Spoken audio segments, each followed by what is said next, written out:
one, medical marijuana, and two, the industrial hemp. We are going to be presenting questions, referendum questions that we would like to have public comment on. We can either do that at the conclusion of our presentation, or we could do it right now. Basically, what the questions are going to ask is, should the St. Regis Mohawk tribe explore options to legalize, license, and regulate the cultivation, production, and distribution of medical marijuana?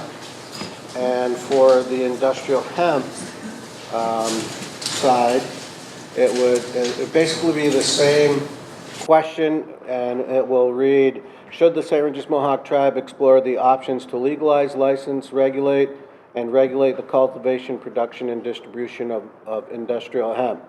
There are some other things in the referendum questions. I believe these will be available at the end of the meeting, and we're going to host like a 30-day comment period for questions, concerns, and we plan on having a referendum in late fall or like early winter, no later than near the end of December.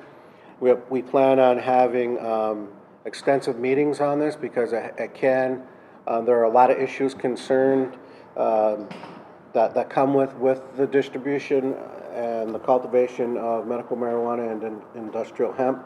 So we want to make sure that everybody knows exactly what is in store should the tribe go down this route, should the people vote this either yes or no.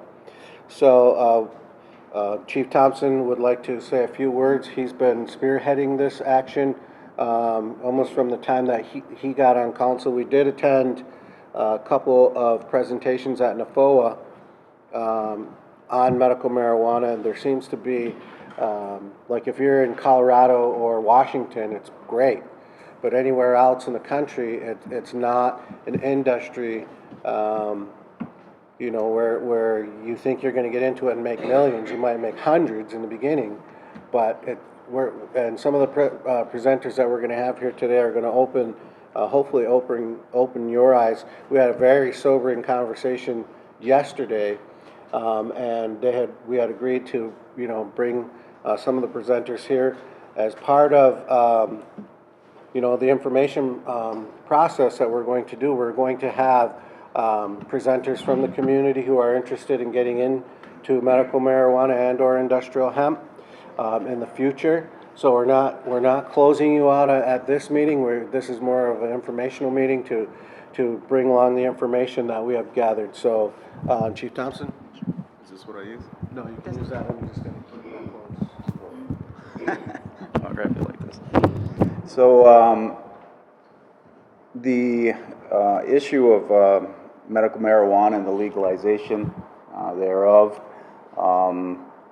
came up in 2004. I think there's been a history there in different states. There was been a movement to decriminalize and legalize marijuana for years, and it's gone to the West Coast and to the East. But in 2014, it really became a reality for tribes because of the DOJ memo that was released that gave guidance to internal policy regarding legalization of marijuana due to the development of it in the western states, I believe.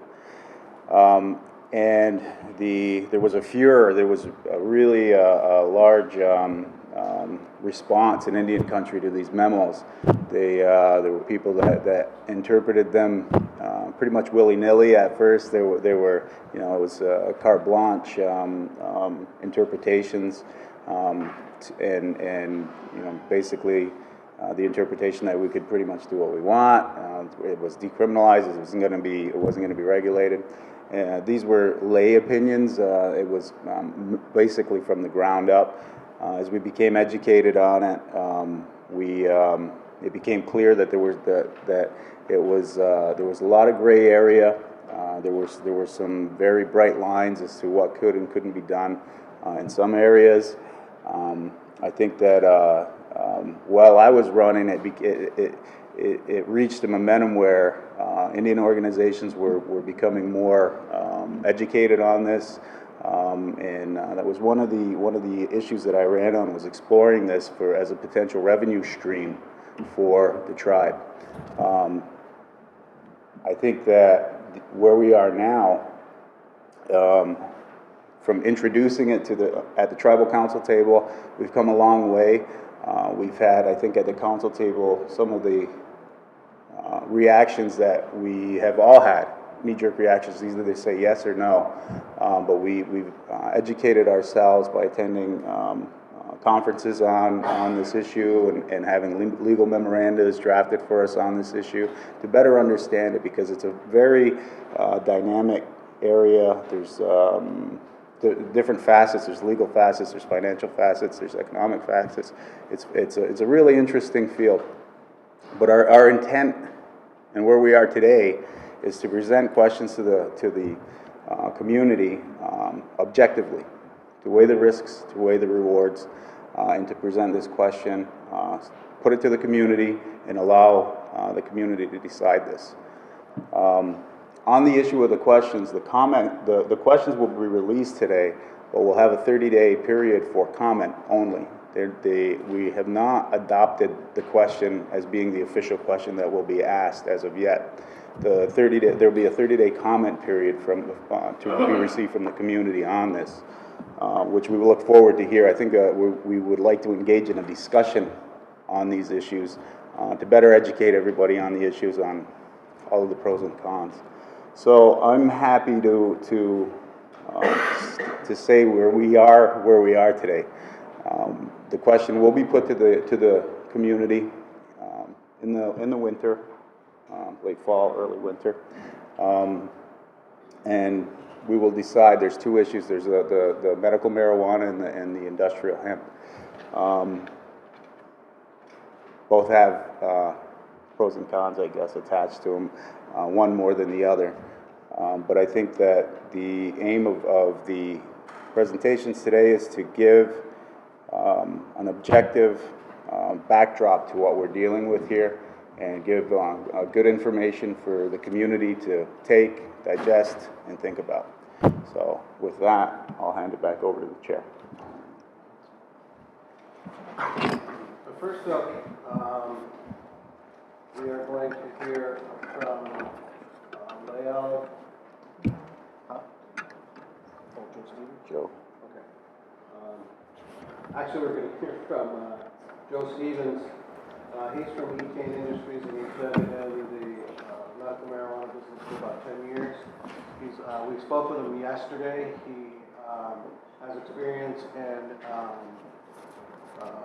basically from the ground floor up in New Jersey when they started to go down this route of medical marijuana. He works with, we have a lobbyist who has a client, and he works with them. So I'm going to welcome Mr.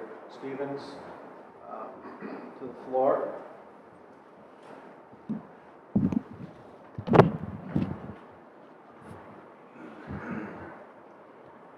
Hi everyone, how are you? Thanks for the introduction. I'm Joe Stevens. I work with Attain. You might have to hold it closer.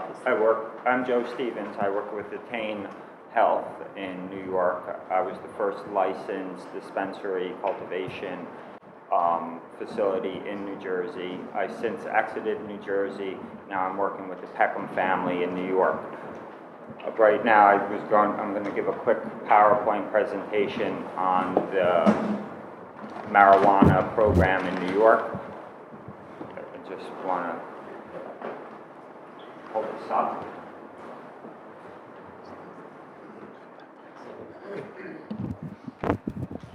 Shall I put that more So the New York market, New York is the most regulated medical marijuana program in the nation. New Jersey was the first. Then I worked in Connecticut, which that was the most regulated. Now New York took New Jersey regulations and Connecticut regulations, combined them to make it the most restrictive in the nation. The New York market, to become a patient, there's 10 qualifying diseases and 5 qualifying symptoms. The diseases are cancer, HIV and AIDS, ALS, Parkinson's, MS, spinal cord injury, epilepsy, inflammatory bowel disease, neuropathy, and Huntington's disease. Not only do you have to have the disease, you also have to have symptoms related to the disease. So if you go to your doctor and you're diagnosed with cancer and you don't have a related symptom, the doctor won't prescribe medical marijuana for you. So it's very difficult to receive a card in New York. As a patient, you have to find a physician. Right now, there's roughly 600 registered physicians that prescribe medical marijuana in New York. There's no list of physicians, so it's difficult to find one actually participating in the program. And a lot of doctors aren't taking on patients. They're only seeing existing patients to prescribe marijuana. Joe, if you can hold that a little closer, please. Sure. Sorry. So a lot of the doctors aren't taking on new patients. So if you do happen to find a doctor and you weren't with them, they won't admit you to the practice just for medical marijuana because they're afraid of the state coming in and taking their license for prescribing to too many patients. Once you do find a doctor, you have to have 2 visits. You have to have a bona fide doctor-patient relationship. Right now, doctors are charging between $500 and $900 a visit. Insurance doesn't cover medical marijuana, so it's all cash out of pocket for people. So it's an expensive program to begin, and medication in New York is very expensive. Once the patient has a recommendation from a doctor, they go online with the state, you register, pay $50, then you can become a registered patient, visit one of our dispensaries, and begin to receive marijuana. There's 5 medical licenses right now in the state. We're one of the 5. In April of 2015, the state put out RFPs. It was a lengthy application process, and the application was between 1,000 to 8,000 pages long. Our license was issued July of 2015. It's a vertically integrated program, meaning you have to cultivate, manufacture, and distribute marijuana. There's no wholesaling to other organizations in New York. All product has to be oil-based, so it's not traditional flower or bud that you'll see on the street and rolling marijuana into the joint form. It's more pills, tinctures, and vaporized form. Again, it's one of the most restrictive in the nation. The requirements for operation in terms of staff is you have to have a person with good agriculture practices certified and working in the industry for at least 1 year. On the manufacturing end, 1 employee with QA/QC experience, an employee with good manufacturing practice experience, and inventory experience, all 1-year experience. And each dispensary has to have a registered pharmacist on staff at all times. That's where we see the biggest challenge in terms of overhead. They're 10% of our operating costs. Pharmacists are very expensive to staff. And then our cultivation, in terms of your cultivation setup, it has to be in a warehouse or greenhouse. There's no outdoor growing allowed. Any type of ingredients you use in your plant, from nutrients to soil enhancement, has to be approved by the DOH before you're allowed to use that, and no pesticides are allowed in New York. Overhead on a small facility that can service about 1,000 patients a year. That's a 3,000 square foot greenhouse with a small manufacturing facility to create your pharmaceutical grade products. It's roughly $350,000 for the greenhouse. The lights are roughly $1,000 upfront cost. That's between 20 to 50 lights at $1,000 per light. Each plant cost runs between $50 through harvest. It's very labor intensive. We see our overhead per greenhouse greenhouse is about $10,000 to $15,000 a month. And there's large utility uses such as water, electric, propane, and gas for heating the greenhouses. In the manufacturing end of the New York operation, again, you're not allowed to sell flower, so it all has to be extracted. New York allows for alcohol extraction and CO2 extraction only. CO2 extraction is very clean, it's efficient, not like other states where you can use butane or propane. That's been outlawed in New York because of residue. There's harmful residue that comes along with those volatile solvents. CO2 is a very clean process, very expensive to set up in the beginning, but it allows for a pharmaceutical grade product. Again, it's all oil-based. There's no edible allowed, such as cookies and candies. It has to be in a pill form, a vaporizer form, or a tincture or a mucosal form. And again, no flower is allowed for sale in New York. All product must undergo rigorous third-party testing. Right now, the state set up a testing center. All product before it's distributed has to go in, has to be tested for potency, how much THC is in the medication, and CBD. There's a plus or 5% margin, so if you create one product today, it has to stay consistent throughout the life of the product. If it comes in under 5 or over 5% plus or minus, the state flags that product. We're not allowed to sell it. So there is a high level of waste in this program where the state will say we're not allowed to sell this product because you didn't come in within that 5 to 10% margin. The state just began the testing center, so they really don't know what they're doing. So there's a lot of back and forth. It's challenging to put out a product within these margins. Again, overhead it's expensive. New York's an expensive state. It's about the extraction equipment is roughly $250,000 upfront cost, and then the remaining equipment for your labs anywhere from $250,000 to $750,000, depending on the size of your facility. All added ingredients has to be pharmaceutical grade.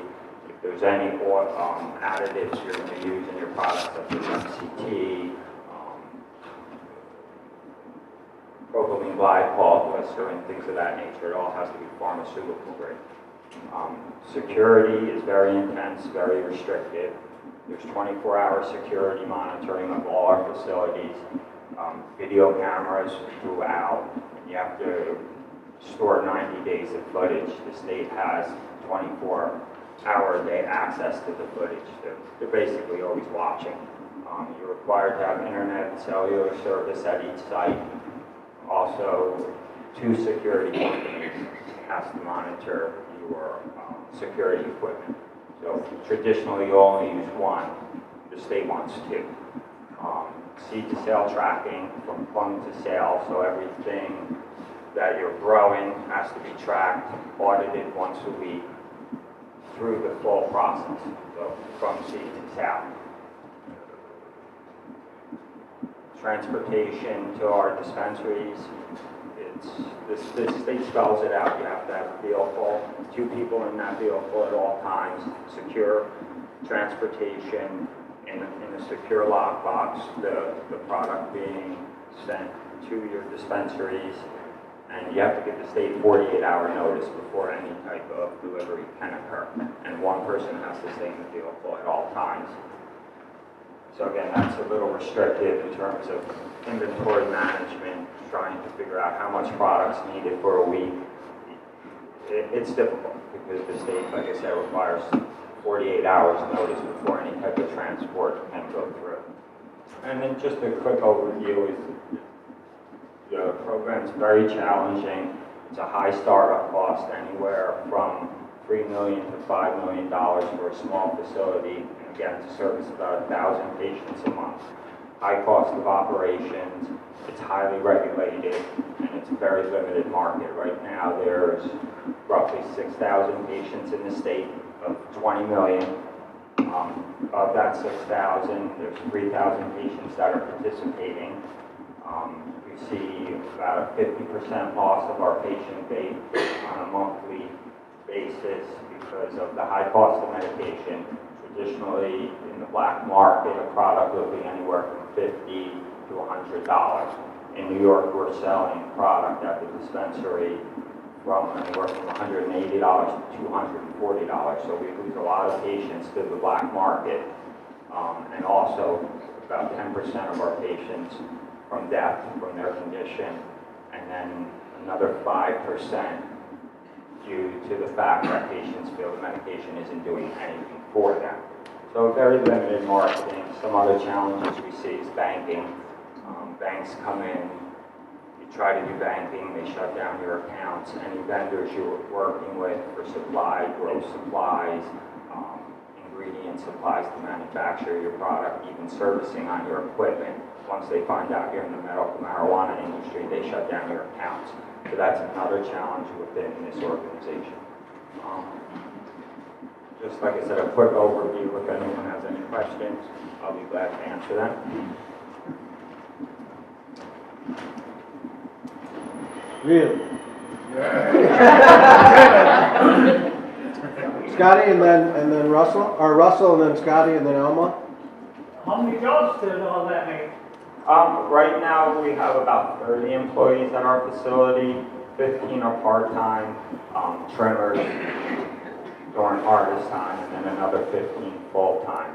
Right now, our operational budget is $500,000 a month. That's our burn rate. And our income is about $180,000 a month. So there is a high burn rate. We've been operational 18 months. I advise the Peckhams and the other board members at the organization to close the doors. But they want to stick this out. They're there for the patient. They see the benefits for the patient. But financially, I'm asking to cut costs, cut employees, cut wherever we can so we can survive for the next 2 to 3 years before the market opens. They have, how many, you have 3 buildings, right? It's not just one building, you have the... No, right now we have a cultivation facility. That's the grow side of that facility is 12,000 square feet. The manufacturing facility, which is 8,000 square feet. And then we have 4 dispensaries spread out through New York. 1 in Yonkers, 1 in Kingston, Albany, and Syracuse. The concentration of patients, 50% of those 3,000 patients are located in the 5 boroughs. The other 50% are spread out through upstate New York. Scott? No, I'm good. Elma and then Dylan? I'd like to go on record right now that I am in favor of this. My husband, who has Parkinson's, has been with a specialist for 1 year on special medication and not a darn thing changed. Didn't improve anything. He says, I can't do any more for you. I can't do any more for you. In the meantime, he's gotten a promotion to go work somewhere else. The doctors have nothing to help. We're just watching him going downhill. That's the reality. If this is one of the names up there is Parkinson's, I want to be on a bandwagon of the fastest one you got. Thank you. You're welcome. Dylan? It says you're trying to stick it out for 2 years to the market team. What are you waiting for? Right now, we're waiting for qualifying conditions to be added. We're hoping to see chronic pain. That usually opens up programs that we see in other states. There's 1 or 2 other conditions that we'd like to see added. We're thinking chronic pain would be the biggest. It would probably add maybe 15 to 20,000 more patients here in New York. And then we should start covering our overhead once we see about 5,000 patients in the organization. So, B, then Kurt, and then Jalessa.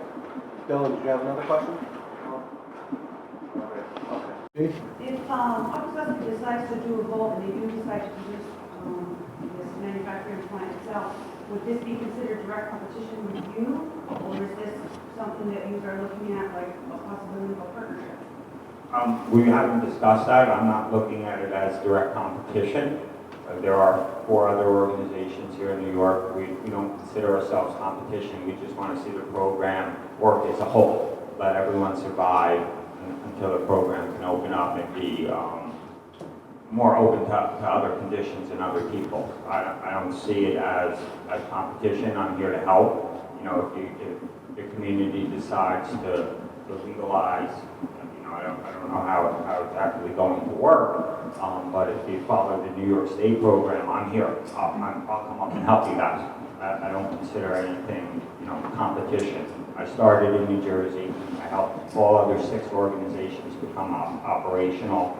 I can afford to take those losses in New Jersey, so I exited.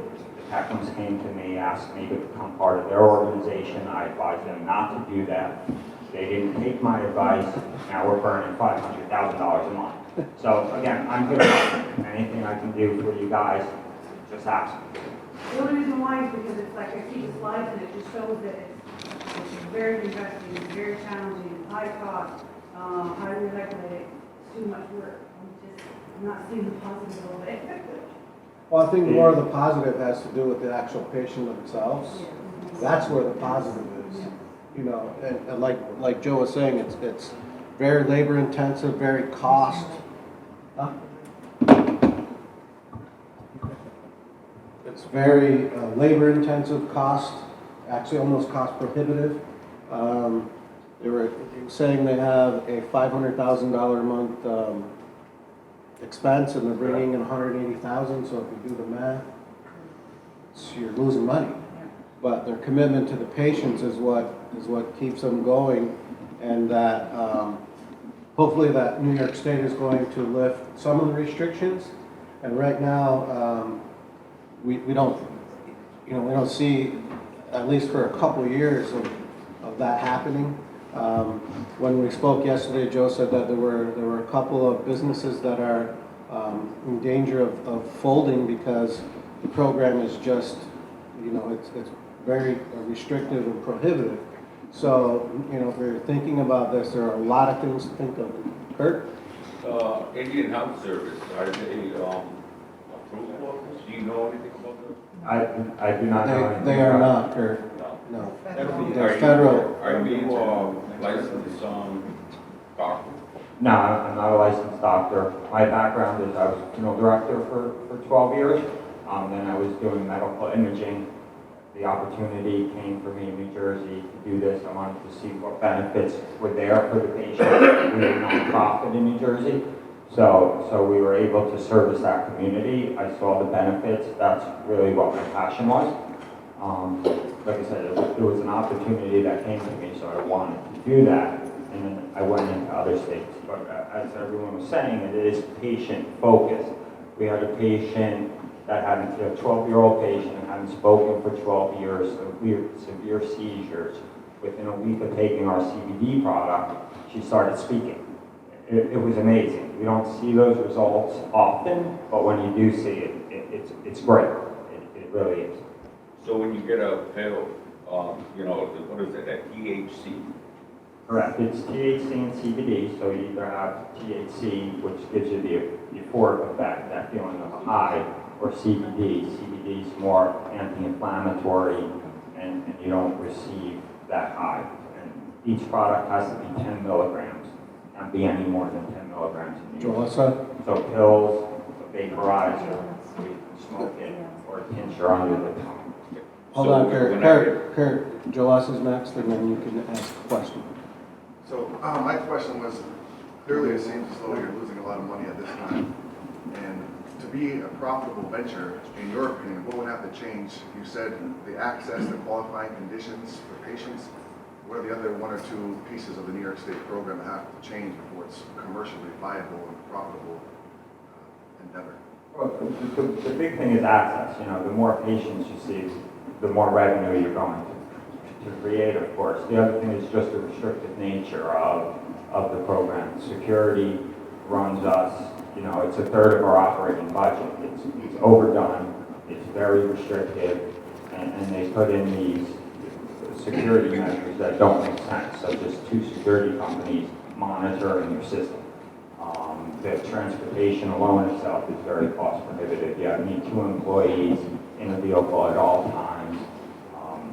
it's just the restricted nature of the It's program. not the Colorado model or, I know. No, absolutely not. East Coast is a lot different than Colorado, Washington, Oregon, even California. I'm looking at a venture in California right now, ran those numbers. The marijuana is actually being supplied to us for free from a grower, and we're going to feed our products there. That doesn't even look profitable at this time with the competition around the country. You know, a lot of people have the dominance now. It's difficult, it's challenging, but if you're looking at it from a patient base, it's very rewarding. Kurt, and Nummy, then William? Why would I guess you say, support your idea of growing hemp? I think you stay on the black market. Your price is too high. Absolutely, absolutely. You know, I saw a hydroponic store driving in, so I'm sure there's a lot of people here with more experience than myself. And if you do have it, maybe, you know, you can answer some of my questions. But, you know, you don't have the expense, and we're dealing with competition from black market. That's why we see 50% loss of our patient base. So receive the card, try our product, see the cost, then go back to the black market. You can get it anywhere. Norman? Yes, what is the cost say per patient for this medical marijuana? The cost to the patient? Yes. Doctor visit, you need 2 doctor visits. Doctors are charging anywhere from $500 to $900 a visit. It's not covered by insurance, so that's out of pocket. Once they receive that recommendation, it's $50 to the state for a 2-year card, and then the cost of medication. The cost of the medication is anywhere from $120 to $2,000 a month, depending on how much you're taking. So there's no, say, Indian Health Service don't pay, and how about Medicaid? No, so it's all, so No everything's health out of insurance. pocket. Everything's out of pocket. It's Right not now a- it is, yes. Wow. Correct. William? Until you see a federal change, it's going to stay out. William? I got 2 questions. Why, and, you know, in your honest opinion, I mean, since the, you know, the medical marijuana does work, why do you think the insurance companies won't cover it? Why do you think the states won't allow, or the government allow these companies to cover it? It's federally illegal. Insurance companies are going to say that they're not going to cover it, and there's no scientific evidence that this actually works. It's not FDA approved, so insurance companies can say there's no need for us to cover this. That's what I'm thinking. Why would they take that cost if it's not scientifically proved or federal FDA approved? And the other question is, you know, you're talking about the expenses, high expenses with the low returns on the medical marijuana. The other thing is, do you think the other states that are doing really well is because they have the recreational marijuana there also? The other states that are doing well, they have a higher patient. Colorado was very lax when they first began their program. There was no real regulation there. So a lot of people made their money in the beginning. They were allowed to grow on their own. You get so many patients on, you didn't have to have a warehouse. You could do this in your home. So a lot of people made their money before those full regulations come in. What I see now, as those regulations were implemented for medical and then recreational, I'd be getting calls from friends and associates. They couldn't do it. It was just too expensive for them. And then now we're seeing a lot of people going out of business in Colorado because of the competition. So, you know, there's a few people making money in this industry. There's a few people making a lot of money in this industry, but it's rare. You know, a lot of people are also struggling. Okay, well, wait, hold on. Well, we're getting pressed for time, so we're gonna move on to our next presentation. But Joe, we'd like to ask you to stay, and for those community members who have questions, feel free. Are you willing to stay? Okay. Next up, we have a presentation from the National Indian Cannabis Coalition, and I'm gonna get Allyson Doctor to introduce our next guests. Hello, Segon, thank you for having us. I can't even hear if you can hear me. Thank you for having us. I think most of you in the room, I gave a hug on the way in. Allyson Doctor from the community. My husband and I started the National Indian Cannabis Coalition, co-founded it about 1.5 years ago. The reason that we stepped into this field was, well, twofold. One, because we were already working in the industry. We were working on state license applications on behalf of a group of investors. It is, I think the gentleman that just spoke and did a great job of explaining, it is a very difficult process to go through. To say that you have to jump through a couple of hoops is a significant understatement. So at the end of 2014, when that memo came out and the news hit, and we had lots of discussion throughout Indian country about tribes can start growing pot on their land. I mean, that was the headline that we saw. Having probably a little over a year of experience in this industry, we decided that we could either do nothing and step back, or we could do something to be able to help provide Indian country with a way to be able to access good information. Are we always doing everything right? We have no idea. I think we're too early in the stages to know. But I think some of the things that we have done right is being able to be active throughout Indian country, speaking to people about the industry, speaking to people about the challenges, about the economic development opportunities. And that's what we're here to talk to you about today. So we have two people that are going to be speaking. Our general counsel is Lael Echo-Hawk. She is Pawnee. She's from Oklahoma, by way of Alaska, and we thank her very much for being here. And then Jeff Doctor is going to speak afterwards as well. Thank you. Now, Brandon's going to show us how to work with Mondo floors. Up on my slide. Good morning. My name is Lael Echo-Hawk. I'm a member of the Pawnee Nation of Oklahoma. I'm also a descendant of the Akwesasne people in Alaska. And I'm very much appreciative for the tribe allowing me to come and present to you. I understand that this is sort of a rare thing, and I do appreciate being asked to come. So I'm a lawyer, and I apologize in advance if I get really lawyerly at you today, but one of the things that we've seen over the past, since 2014, since the memo came out, is sort of this hysteria around the cannabis industry. And I want to be clear here that when we talk about, when we say, I use the word cannabis, and I do that purposefully, cannabis includes medical marijuana. We have sort of three categories of cannabis. Cannabis is a plant. You can derive, there are a number of various derivatives of marijuana. The three things that we talk about in the industry are recreational marijuana, medicinal marijuana, and hemp. And so we're going to be talking about these three things and trying to keep them separate because I think that's important when you're considering, sort of what to do. So we spoke already about the memo. The memo came out into 2014, but it had been written and released in October of 2014 without sort of any interaction with tribes at all. I don't know how to work the board. Okay. And what did the memo do? The memo just told U.S. district attorneys in states that they can work with their tribes, like they're working with their states, to decide whether or not, and help the tribe and the U.S. district attorney decide whether or not it's worth the U.S. district attorney's time to enforce the Controlled Substances Act, which says that marijuana is illegal. So I want to be also clear that today, marijuana, including hemp, is federally illegal, and you can be prosecuted and sent to jail for engaging in this industry. Now, we have, and we'll talk about this, we have a number of states, obviously, that are legalized, and I think, we're sort of at a tipping point now in the country. There's over 25 states that have legalized marijuana in some form. That does not stop the federal government from going in and enforcing. And in fact, you see raids, in California and different dispensaries. But the federal government, even though California is just an example state, they have legalized medicinal marijuana and have recreational marijuana on the agenda. So what happened in December just created sort of a mess. And that was one of the reasons why the National Indian Cannabis Coalition came into being, because it was just a lot of misunderstanding about what could actually happen. What can tribes actually do?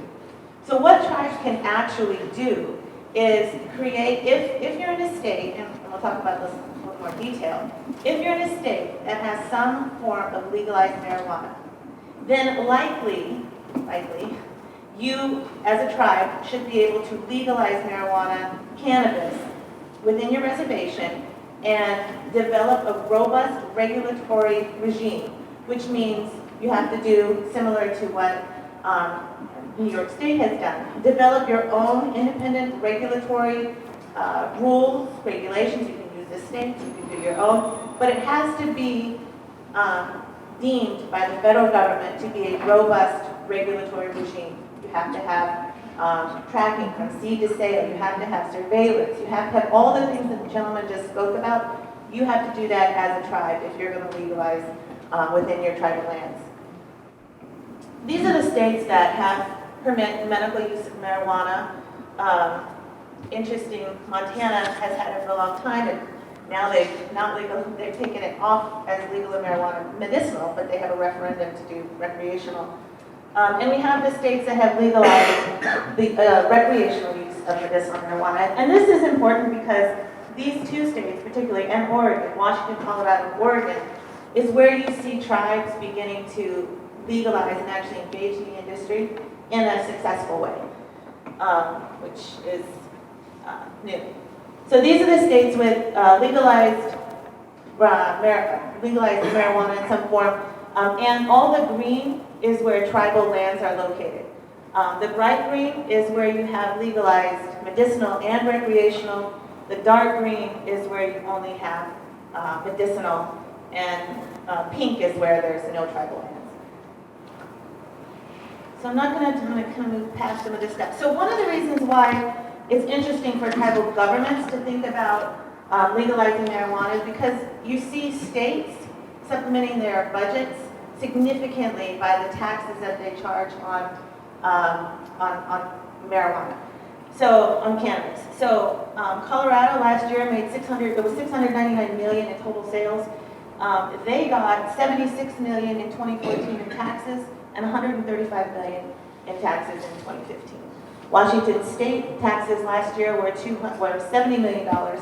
And so as a government, one of the things that should be considered is what would be the tax imposed and what would the benefit be there in terms of revenue? Yes, sir. That's on, is that combined medical and recreational, or is that just recreational?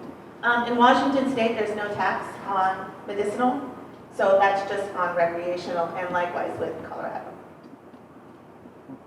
But the tax is very, very high. Washington State is now about 37%. It was upwards of 45% on the product. So Jeff is going to talk about hemp, and so I'm going to move past all this, because what I want to talk about is sort of what's going on federally. We have, in the federal government, there's a number of bills pending. So the marijuana industry, because we're at this sort of tipping point, the federal government is trying to figure out what to do. We have huge banking problems. Banks cannot touch, there are a couple banks that do, but for the most part, banks don't want to have anything to do with the cannabis industry because it is illegal. You can be charged under the RICO Act. The Federal Reserve, which is what you have to, a bank has to tap into, you have to get a master account so that you can move money around. The Federal Reserve has refused to give accounts to banks that are cannabis banks. So banking is a huge problem. They're trying to figure that out right now. So it's a very, very cash-intense industry, which requires a lot of money being spent on security. There are ATM companies popping up everywhere because it's cash. You have to have cash when you go in. They have to give you change in cash. You have to pay your taxes in cash. Everything is cash because we have this banking problem. The other thing that's happening right now, obviously, are the elections, and we don't know how that's going to impact both legislation and the administration. You have to remember that all of these policies that come out of the Department of Justice they're just memos. They're just memos written by a guy who has some authority. But say we have a Republican candidate, president elected, he could change all of that. They could change those memos, and then the states legalize and try to legalize and try to have to figure out what to do with that. We also have a number of people in Congress that are interested in legalizing. They're certainly interested in bringing the industry out of this sort of dark, like very cash-based. You want to track. You want to be able to track the income. You want to be able to track the money. You want to make a safe industry. People do get robbed. So we've seen a number of pieces of legislation happen. There are two in particular that have to do with Indian country. One in the House provides for a kind of a safety net. So for tribes that are interested in participating in this industry, that piece of legislation says you won't risk losing your federal funding if you're in a state with a legalized regime. So if New York obviously would qualify. That developed because tribes have been worried that every time you sign for a grant, you have a 638 contract or you have a compact with IHS, you agree not to violate federal law. By engaging in the cannabis industry, you actually are violating federal law. So this would create a safety net for that. Alternatively, there is another piece of legislation that a congressman from Oklahoma has put forward, and that piece of legislation says that if you legalize, if you as a tribe engage in the cannabis industry, that all your federal funding will be cut. A couple months ago, well, I guess about a month ago, he was trying to attach that bill to another sort of must-pass Tribal Law and Order Act in the Senate Committee on Indian Affairs, and he got, thankfully Senator Murkowski, who's a Republican from Alaska, she said she didn't support it, he's a Republican. But you could see that there is this sort of, this split, and for Indian country, it's one of the things Jeff and I are active in, is making sure that there's parity. The other thing that the Pocan bill did, which is the one that would protect your federal funding, it also would authorize Indian Health Services to doctors to make recommendations and to talk to patients about the use of medical marijuana. Right now, if you have an IHS clinic and you cannot use, you can't prescribe, you can't discuss the use of medical marijuana. If, without it being legalized, if you decide to move forward and open up a dispensary under IHS, you need to be very careful. If you have an IHS clinic, compact, you need to be very careful about that because you risk losing some coverage under the Federal Tort Claims Act that you would normally have under those agreements. So there's a number of other bills, and I think Jeff is going to talk about some of them. One thing I want to point out is that vets, last year there was a bill, it was a military appropriations bill. Both houses of Congress, the Senate and the House, agreed to some language that would allow the department to let vets participate in and make recommendations about the use of medical marijuana. But if you guys remember the sit-in that happened over gun control a couple weeks ago, when that was happening, the House Republicans took this provision out of that bill, and when it went to the president's signature, this was eliminated. So there are no federal agencies at this point, federal healthcare systems that permit their doctors to make recommendations or discuss this with their clients. Which, if you think about it, makes things very difficult for these doctors, because a lot of times if you have PTSD or you have pain, they're prescribing opiates, and opiates don't necessarily go very well with marijuana. And there's a lot of science behind. There's studies that indicate that in some cases the use of medicinal marijuana products are actually serve the patient better than opiates. But at this point in time, that's sort of what they're restricted to. So the other thing that I find interesting is that the National Institute of Health has despite cannabis and hemp, including hemp, being illegal, the National Institute of Health was awarded a patent on cannabinoid. So CBD. The gentleman was talking about CBD and THC. CBD is another property, and it's something that in this space people have found to be very successful in terms of sleep, anxiety, pain management, CBD. Some of what we're learning is that some of the best quality CBD comes from industrial hemp, and I think Jeff is going to talk a little bit more about that. But despite it being illegal, the federal government has a patent on it. So if you want to use this product later, you have to pay the federal government for it. And a couple years ago, they issued a license to a company to study CBD as a neuroprotectant, to study for CTE, which is the concussion. A lot of football players get that concussion syndrome, and it makes their brains deteriorate. But they're the only company that they're allowing to do that.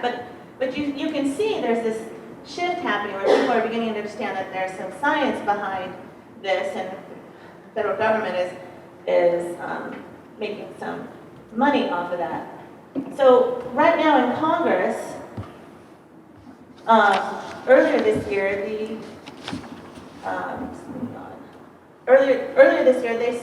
Congress sent a letter to the DEA and said, we want you to consider descheduling marijuana. And the DEA responded and said that they would do that, they would consider it, they would have an answer back to Congress by the end of this year. So that's pending out there. Interesting though, earlier last month, mid-month, there was a hearing where the DEA said that it is now open to descheduling CBD specifically because there's no risk for abuse. I mean, it comes from, there's less than 3% THC, there's no psychoactive effect when it comes from CBD. And the FDA right now is in the final stages of a study for a pediatric epilepsy pill or medication that's CBD based. So things are happening at the federal level, hasn't necessarily trickled into Congress. I mean, they're trying, but it's just not getting anywhere. It definitely won't this Congress, depending on how the elections shake out, we'll see what happens next year. So the other thing I want to touch on is sort of the logistics behind this. Insurance, he was talking about insurance earlier. Insurance companies don't want to touch cannabis operations, or if they do, you definitely pay a much higher premium. In 2015, Lloyd's of London decided that they would not fund any cannabis-based or cannabis operations. They're a huge, massive insurance company. So there are lots of little pop-up insurance companies, but the premium is much higher. And this is all because it's federally illegal. This is an illegal substance. Gaming and marijuana. In Nevada, you can only be in the marijuana cannabis industry, or you can only be in the gaming industry. And why is that? Well, the federal FinCEN, which is the enforcement arm of the IRS, Department of Treasury, has said that casinos are financial institutions. And as a financial institution, you are responsible for completing suspicious activity reports of anyone, an employee of, an owner of, a cannabis operation. These are very costly. It requires a lot of resources, and that's one of the reasons why banks don't want to deal with the cannabis industry, because they've got to have about two extra full-time employees to meet these requirements if you're in the cannabis industry. So there's a question: how do tribes that have casinos and enter into this and want to be in the cannabis industry, how do you meet these requirements and still keep costs down? In Indian country, we've had a lot of activity. We've had a lot of raids. We've had tribes that are saying that they're going to open. Passamaquoddy in Maine, they're working on a hemp project. In Washington State, you have 3 tribes that have 2 tribes that have dispensaries. One has a medical testing facility and has now announced that it's going to open a grow operation. Las Vegas Paiutes are working on a dispensary, although I heard that their bank accounts got shut down, so they're trying to figure out what to do about that. Warm Springs is about to open a couple of very large grows and then open retail stores throughout Oregon.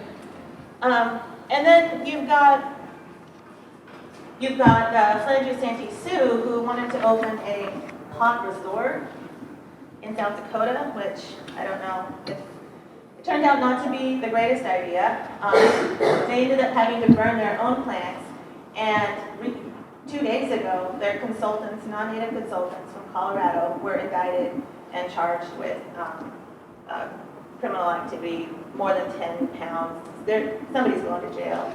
But that's because they were in a state that doesn't have any form of legalization. They would have been an island of marijuana within a state, and that state does not want to have anything to do with marijuana. And so you see the fallout. So I always like to say I'm just the lawyer. I'm just here to help tribes gather information and then implement whatever decision the community makes. And so these are some considerations.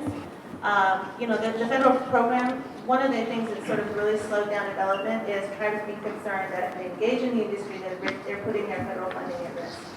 A lot of federal agencies have sort of spoken to this in subtle ways, but again, because it's federally illegal, it's a very tricky, it's tricky navigating this. There are issues with what is the definition of tribal land, what qualifies if you're in a public law, if you're in a state that has public law 280, but can a state enforce? There are a lot of resources. For a tribe to do this, you need to develop the robust regulatory regime, which requires significant amount of attorney time, and then you have to develop a regulatory body, much like your gaming commission, and they have to be monitoring this carefully. Otherwise, you risk being raided and shut down by the federal government. Alternatively, tribes have worked for a long time in gaming, co-regulating with the federal government. We know how to do it. There are ways to make things cheaper. I mean, you heard from the gentleman from New York. Tribes can write their own code. There doesn't need to be this, I can't even imagine how big the New York Cannabis Commission or whatever it is, how many bodies do they have? And so there are ways to keep costs down in a way that might be more cost effective on tribal land. So, there are considerations on all sides. So I'm going to let Jeff talk. I know I just dumped a lot of information, and then I assume we'll take questions after you.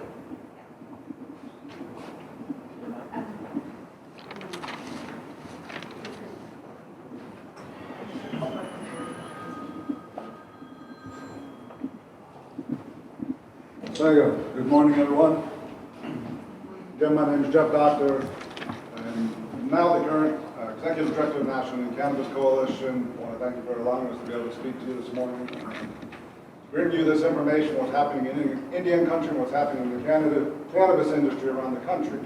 As Allyson mentioned earlier, we have been involved in the cannabis industry for about the last couple of years.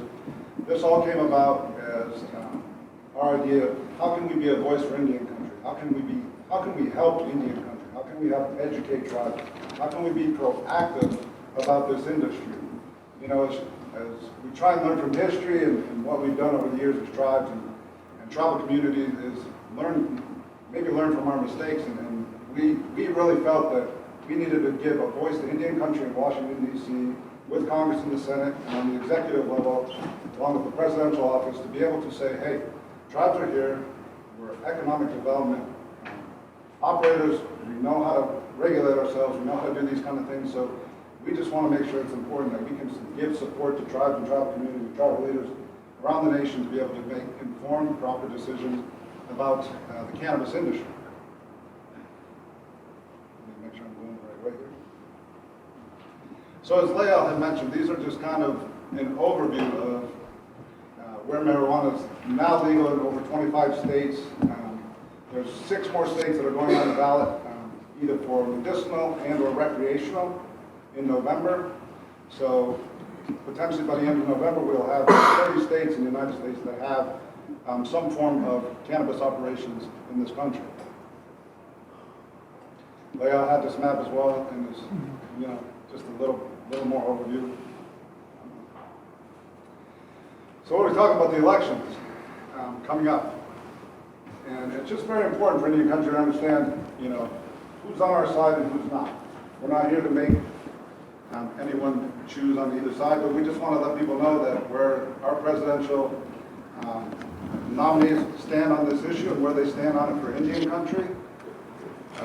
President nominee Clinton is for certain declassification, moving cannabis or marijuana from a Schedule 1 to a Schedule 2, declassifying down to a Schedule 2 and making it more accessible for folks around the country and patients needing to get that medical kind of care.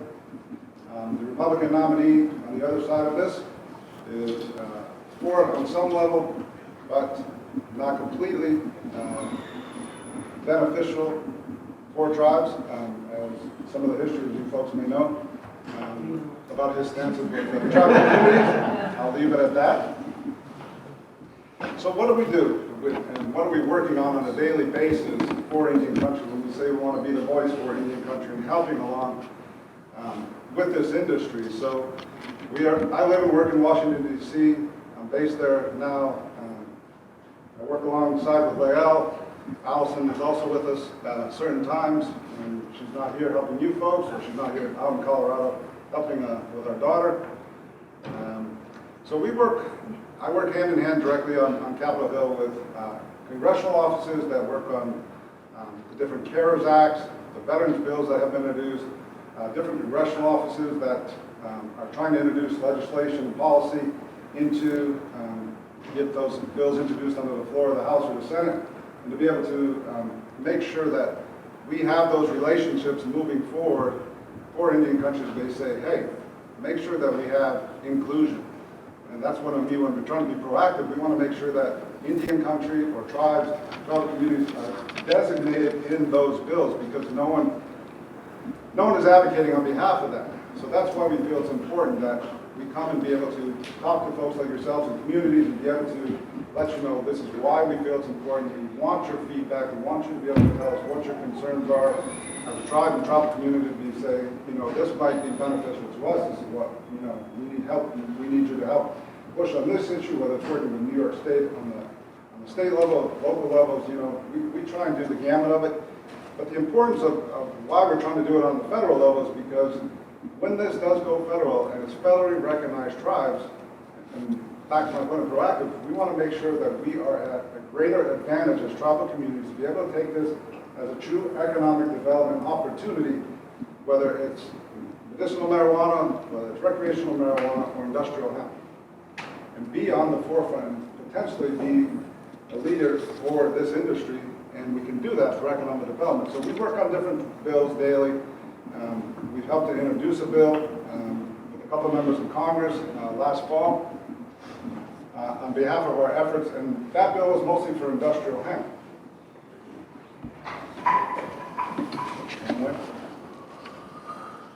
This is kind of you kind of heard it from the gentleman from New York. You've heard it from a little bit of Lael of what the risks are. Kind of back to what Ron, council things, and what Ron mentioned, the risk versus reward, and what Eric was saying, and just why it's important.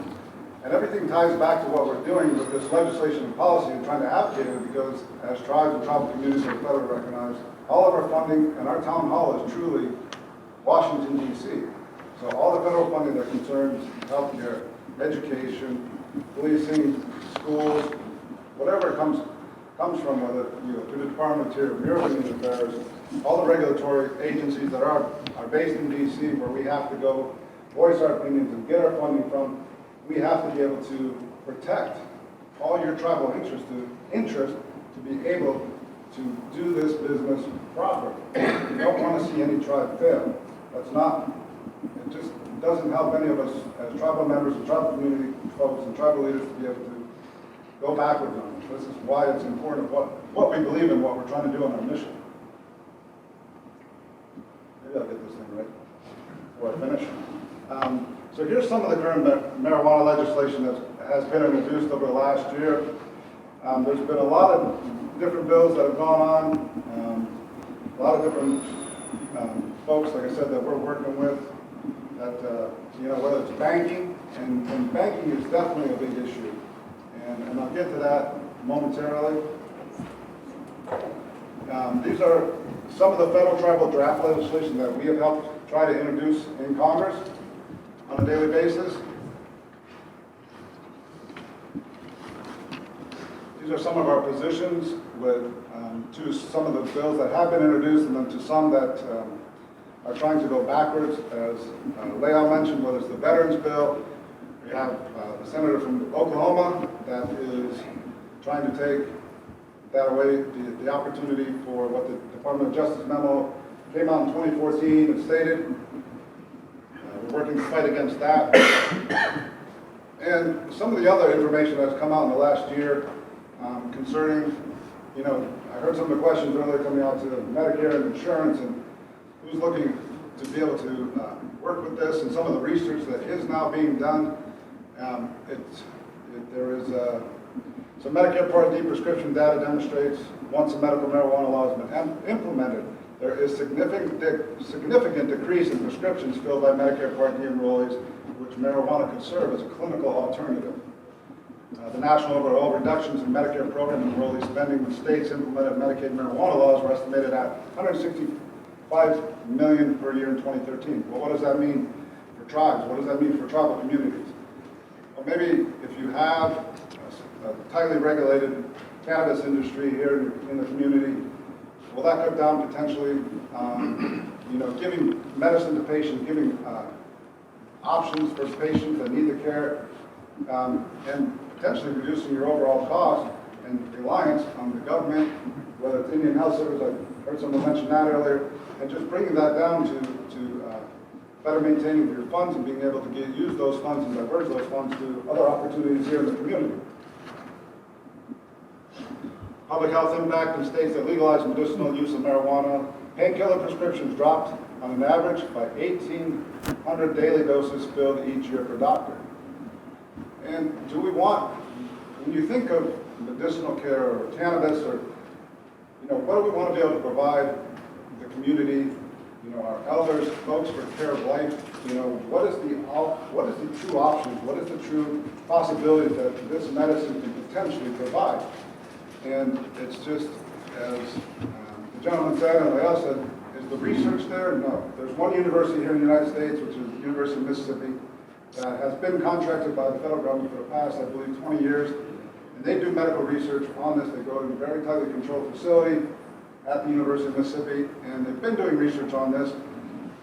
But they don't give out a lot of the statistics and things that go on. But we're working with folks also to, how do we learn how to, the research part of it. We're working with other opportunities and other universities to be able to document this so that we can take this information, continually build on why this can be a positive for tribes in Indian country. As Lael said, we mentioned the Military Construction Veteran Affairs Act. We did see a positive in that, and then when it got taken back out just a few weeks ago, so we'll continue with that struggle to move that, help reverse that bill and move that forward. So hemp. What is hemp? Industrial hemp. How is it different, from medicinal, recreational? Hemp goes back all the way to the beginning of history here in America and how it deals with tribes and tribal communities. We were using it to pay taxes and do trading when the first colonies were first issued here, obtained here, came over to the lands. And then it's gone to, it really got descheduled in 1934 when everything along with this, due to a family in Chicago that ran newspapers that were cotton mills, logging, different stuff. They got this bill. They got industrial hemp declassified it because it is a very, very efficient and cheap product to grow.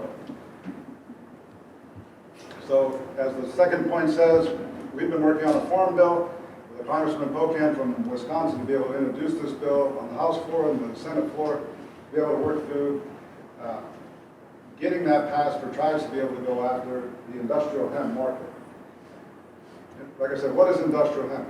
Industrial hemp can consist of its agriculture and economic development. And what do I mean by that is, it's farming. And we've done an internal study at our organization to take the 566 federally recognized tribes, all the land that we have here in the United States, and how can we efficiently use that land? So 30% of the hemp market is grown. We Canada, 70% is grown in Europe. Obviously, as we know, it's not legal here in the United States as of yet, but as the DOJ memo said in 2014, tribes can potentially dip their toe in any of these industries. So what does that mean for tribes? We can do this through agriculture. And how do we present this to communities? Because we know how to agriculture, we know how to farm, we know how to take advantage of the lands that we have and be able to access that land and turn it into growing our own hemp, processing it, manufacturing it, and turning it into value-added goods. And that is going to allow for self-sustainability, using our sovereignty, our tax advantages as federally recognized tribes to be able to take a hold of this industry potentially and create jobs. How many jobs will that create? It just depends on how far the scope of the industry goes. And I have some examples further down the line here. So recently, as of this past year, 28 states have removed the barriers to produce industrial hemp. So you can see the ones in purple are the ones that have considered this already. The ones in non-purplish color have not completely gone that route as of yet. New York is one of them. This could be a potential opportunity with the amount of land that is here, the amount of economic development that this could create from putting the seed in the ground to going on to, like I said earlier, manufacturing, production, and turning it into distribution, putting it to products that are being used around the world now. And it's $1 billion crop. And this is kind of what I'm getting to. I'll move to the side a little bit so everybody can see it over here. There is multiple uses for hemp around the world. And what can be provided and what can be turned into. And this is just one example of what is out there. Hemp can be turned into, there's a couple examples BMW is using in car parts. They're making hempcrete to be able to use instead of concrete. Hemp is one of the most strongest fibers known to man. And it can be used for so many different things. They're building houses with it, cars with it, so many different stuff. They use it in healthcare, health foods. There's so many ways to be able to diversify and grow this as a true economic development for Indian country. So go back to my point of the internal study we did and taking with all the federally recognized land as Indian country, potentially in this country, we could control as Native people 95% of the hemp market in the world with who we are for farming and economic development possibilities as Native people. Someone asked about Indian Health Service earlier. Where is their stance on it? Where is their position? What are they trying to do? And this goes back to a few years back that, Indian Health Service obviously is tied to the federal government and their funding and what their needs to be able to serve tribal communities around the country. We work with them currently to be able to keep them updated on what's happening, trying to continue to forge those relationships, say why this is important for Indian country, why it's important for tribal communities to be able to get into this arena and being able to do it the right way. And our sovereignty. This is who we are, this is what we believe in, and this is why we created this organization to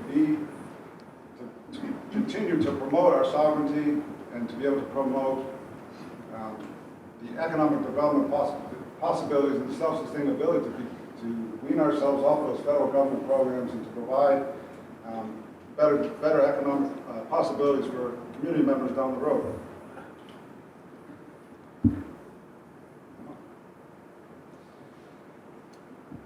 So again, these are some of the folks that we're working with on our draft legislation, continue to enforce this on a daily basis, being able to meet with folks in the government and the different government agencies, and continue to promote this for Indian country in the most positive manner.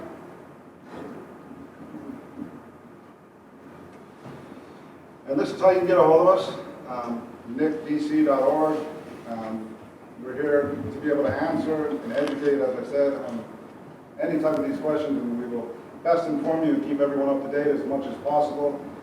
And really the biggest reason why we do what we do is just, like I said before, something we believe in and something that tribes and Indian country can be involved in and it can really be an economic development boost for communities around the country, and we try and promote it in the right way, doing it the right way. So the folks that we work with in Washington, D.C., whether it's the Senator's office, the Chief of Staff, the congressional folks, all they ask that we do it the right way so that it doesn't detour us as Native communities to be able to detract us from being able to do this business properly and to really move it forward. I know we're on a time constraint, so I hope I've given enough good information. I'm sure there'll be a bunch of different questions and whatnot, so thank you for giving us the time today to be able to come here and present to you. Very much appreciated from Allyson, Lael, and the gentleman from New York. I think he's still here. Yeah. Joe. Juanita? Jack, what would be the way that the tribe can get around the doctor prescription? If IHS can't prescribe, any IHS doctors can't prescribe, would we have to open a separate clinic totally and pay a doctor out of TDF funds to prescribe? So if you all don't know that, Allyson is our healthcare expert in this industry. She's done healthcare for many, many years. Yikes, healthcare expert, I don't know about that. That's a good question, and I think that a lot of the questions that are posed today, from the business perspective, I feel like those are a little bit more, they're a little more concrete and a little bit easier to give a yes or no answer to. But when it comes to being able to look at this from the access side of thing and how patients are going to be able to access, if we're looking at medicinal marijuana specifically, that is not something that I think we can answer today, because what is going to be required is a robust set of regulations. And that really ties back to the community. And I think we're hearing, I think a lot of people today are here because you're interested in one way or the other, what are we gonna do? Does the community want this or no? That has to be clearly spelled out when the regulations are written. Norman? Allyson, wouldn't we have to go through a tribal state compact in order to manufacture, grow it? I'd love to pose that question, Lael. I've never heard anybody talk about Well, it yet. yes, and so there is a couple of tribes that have done that in Washington State, that they have made a compact with the state, and I'll let Lael speak to that for a moment, for the two tribes that are represented with those compacts in Washington. So there are, Washington State started this model, and actually the memo came from some momentum in Washington State, tribes advocating to be able to participate in the industry. So in Washington State, the Washington State legislature passed a piece of legislation that authorizes the governor to enter into marijuana compacts with the tribes within their state. Now, you don't have to go that way, but the reason that they did was because Washington State Washington State industry was locked down. So in order to buy in and out of the state industry, you had to be licensed by the Washington State government. Well, tribes in Washington State, we're not going to let the Washington State license them and come in and enforce. So they worked out this deal. The best part of these compacts is, I think, an agreement that if there are any challenges to a tribe's operation or to the substance of the agreement, which pertains to the cannabis industry generally, that the state agrees to defend that challenge. So where's that challenge going to come from? It's going to come from the federal government. So you have a compact, you have a contractual agreement between the state and the tribe, that if the federal government challenges this, the compact or any of these operations, that the state is your partner in that litigation. Now there are ways to I've been talking to tribes, say, in California, as they're thinking about this referendum that's on the ballot for November to legalize recreational marijuana in California. If you get in at the beginning, as they're drafting regulations, there's potential for there to be regulations or included in the law or the referendum that if a tribe has their own robust regulatory system, then that's good enough, and that they can then participate in and out of the state system.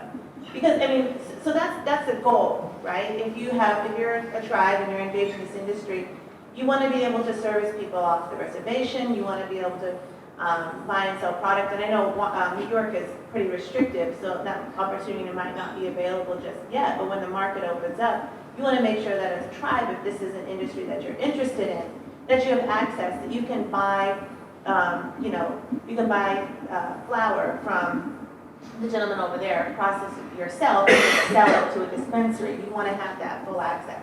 And so that's what those compacts did in Washington State. Looks like there might be a similar compact in Oregon, and California is kicking it around. In other words, you're Wait, saying. hold on. Kurt, and then back to Norman, and then Barbara. The hemp program, like you're saying, when I was growing up, it was, anything that we were able to manufacture from the land was ours. Your hemp program is, like you're saying, it was a trade item. So you can't go back to federal drug, the people that monitor our food and tell them we need this. Potentially we can't, because it also goes back to treaty rights. When it comes to fishing and farming and different things that are in our treaty rights, we continually remind the folks in Congress and on Capitol Hill that these are our rights. This is why it's important that we're doing what we're doing, to be able to push that initiative, to make sure that they realize and understand, because sometimes they don't understand that issue.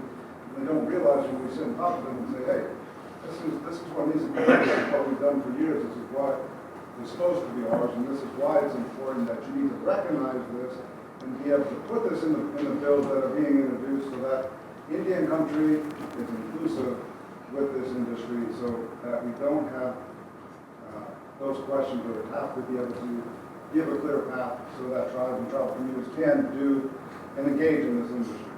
The problem is that hemp is included in the definition of marijuana, which is just silliness. I always say, it might not be appropriate, but I'll say it anyways. You can roll around naked in hemp all day long and not get high, right? But because they Thank you.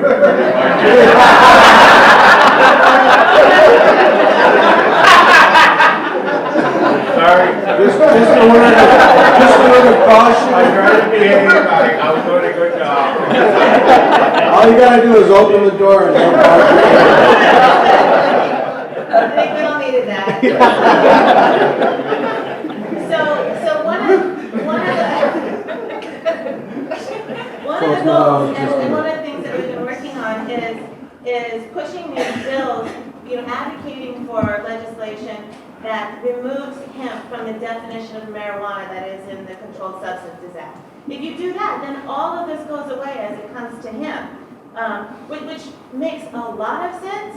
But some of the history that we've learned is that hemp was included in marijuana because people were making hemp paper, and it competed with some rich, like a Rockefeller kind of family who sold paper from trees. And so when they were working on this definition, they made sure that hemp was included so that you couldn't, they wouldn't have that competition. But there's no, I think everybody is pretty comfortable with the fact that, hemp itself as a product isn't, there's no, as the DEA says, there's no risk of abuse. And the benefits that come medicinally, just product-wise, the Congressional Research Service issues a report every year, and I read it so you guys don't have to. But hemp as an agricultural commodity, and it estimates that hemp would be the second highest grossing product just underneath tobacco per acre in the United States, once it's descheduled. It is now the 12 o'clock hour, and I'd like to ask permission to continue on with this meeting if there are no objections. I'll make the motion. Go that way. Huh? I'll make the motion, let's go that way. To continue on? Okay. Does anybody have any objections to continuing on with this meeting till the 1 o'clock hour? Hearing none? We don't need to do a motion on this. Norman, and then Barb, and then Mr. Mitchell over there. Okay, the way you're talking now, if we have the right to grow our own marijuana in hemp, and if we're gonna process it, you're talking thousands and thousands of dollars to put into these facilities, and then you turn around and sell it to people for a high price also, and nothing helps them to get that marijuana. And if you took it off the reservation, wouldn't the state be right down your throat at the time? It's, in other words, the reservation itself can't support this industry. So you would have to go to a tribal state compact in order to be able to get it out. Am I correct in assuming that? So to your first point, when it comes to industrial hemp specifically, this industry can be inclusive for all federally recognized tribes because it doesn't take bricks and mortars, it doesn't take a huge operation just to be able to put a seed in the ground and it gives tribes the opportunity to be able to make it economically feasible to introduce this kind of economic development project into tribal communities. So we can take the land out here, start growing it, potentially whether it's not making products here, maybe it's exportation, there's different kind of laws and different things you can navigate that way potentially. And I'll let you answer the Still second. ends up the same way as tobacco. One of the, so two things. You raised a great point. I'm sure the gentleman from New York would, he probably has to buy and sell from a New York licensed another party if you're going to do that.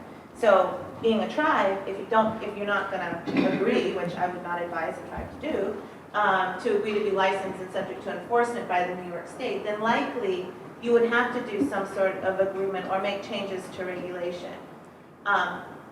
Part of, I think, the question that's being posed, it'd be very interesting to see, to get a study done that analyzes, what are the actual needs? What are the cost of bureaucracy in the state of New York compared to a cost of a bureaucracy here at a tribal level? Smaller, leaner, same, still high standards, which there are industry standards that I think everyone is getting comfortable with, but you produce the same sort of industry standards, and then as a tribe, your robust regulatory regime may not have to be as bloated as we've seen states. I mean, in Colorado and Washington, when they first started, it was overkill, way overkill. And so the past couple of legislative sessions, we've seen them dial back on some of those regulations. They were burdensome, they were making things cost prohibitive. And so as you move forward as a community, I think that's one of the things that could be analyzed. Is there cost? Is the cost going to be as high if you do it here as a tribal project versus having to go out and jump through all the state hoops? And I don't think you know the answer until you conduct the study. Barb? I guess I'm a little confused here. Now, the states that passed legislation to be able to sell marijuana and grow it, whatever, but yet you're saying that it's illegal federally. I thought that everybody had to listen to the federal government, whether you're a state or a tribe. Am I wrong in that? Legally, you're right. Okay, so if the tribe passes this law, it still doesn't make it legal. Not federally correct. That is correct. So they could come in here and, like you said before, raid us. Everyone runs that risk. That's what they did with gaming. Everybody runs that risk, even the state licensed Well, I guess facilities. I can't understand. How do the states get away with it? There's basically, the federal government has basically taken a look away approach. As long as the states have this robust regulatory regime, and I sent Dale the PowerPoint, so if you want to know more about what that requires, he can get you the PowerPoint. But there's a number of issues that they have to address. And if the federal government sees that the state or tribe has set up that robust regulatory regime that protects kids and keeps out criminal activity and all of those things, if they meet those requirements, then what the memos say, and these are just memos, they say that then they'll basically look away and they won't expend resources on enforcing enforcing the Controlled Substances Act and marijuana laws in those particular areas. Now in 2014, there was a farm bill, and it prohibits the DEA from enforcing the Controlled Substances Act as it pertains to hemp as long as it is in a state that authorizes cultivation of hemp for research and industrial purposes. Kelly? To answer my question, Ron. Oh, okay,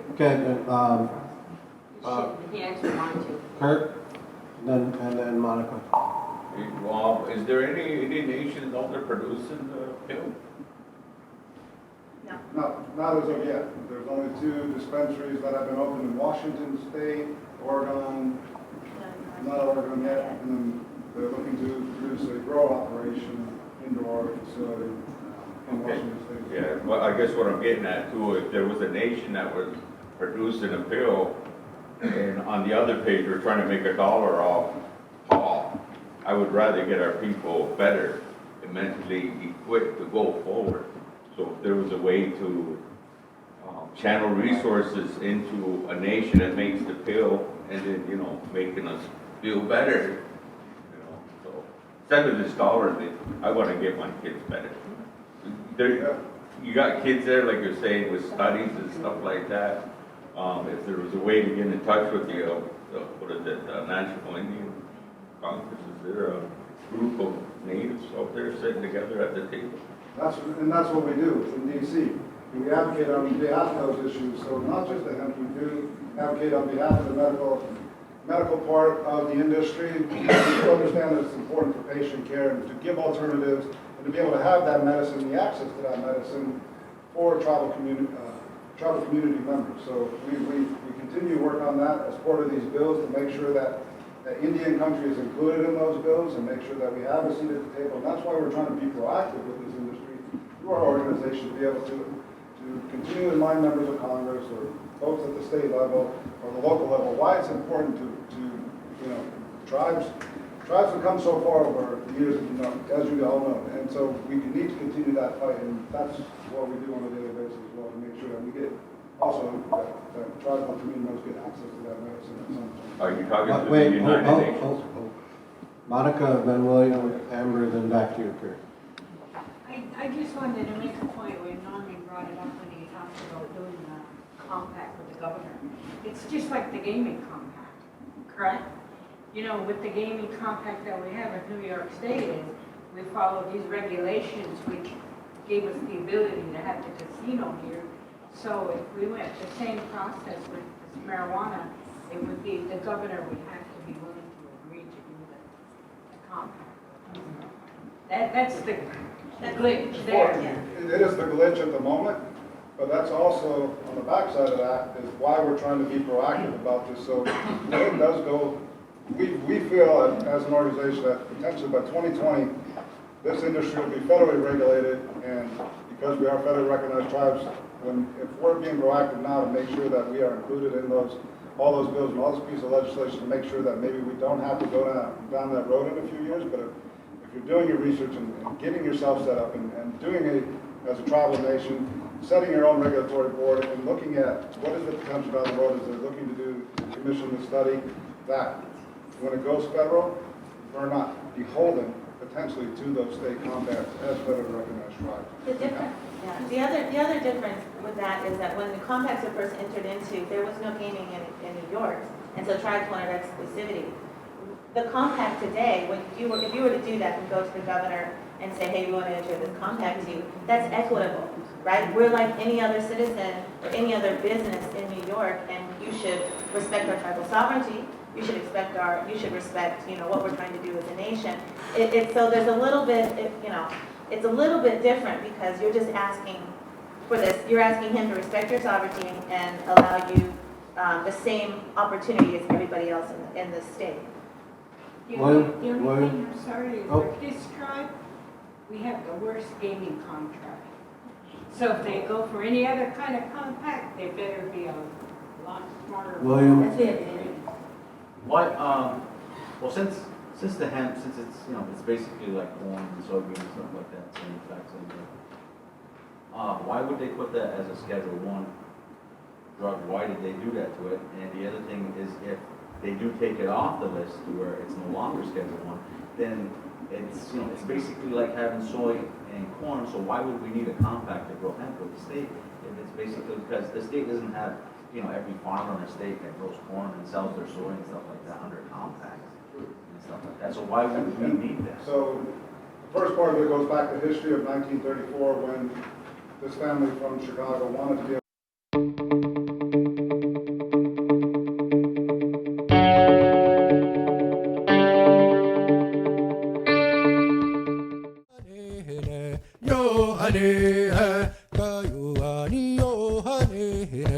yo honey,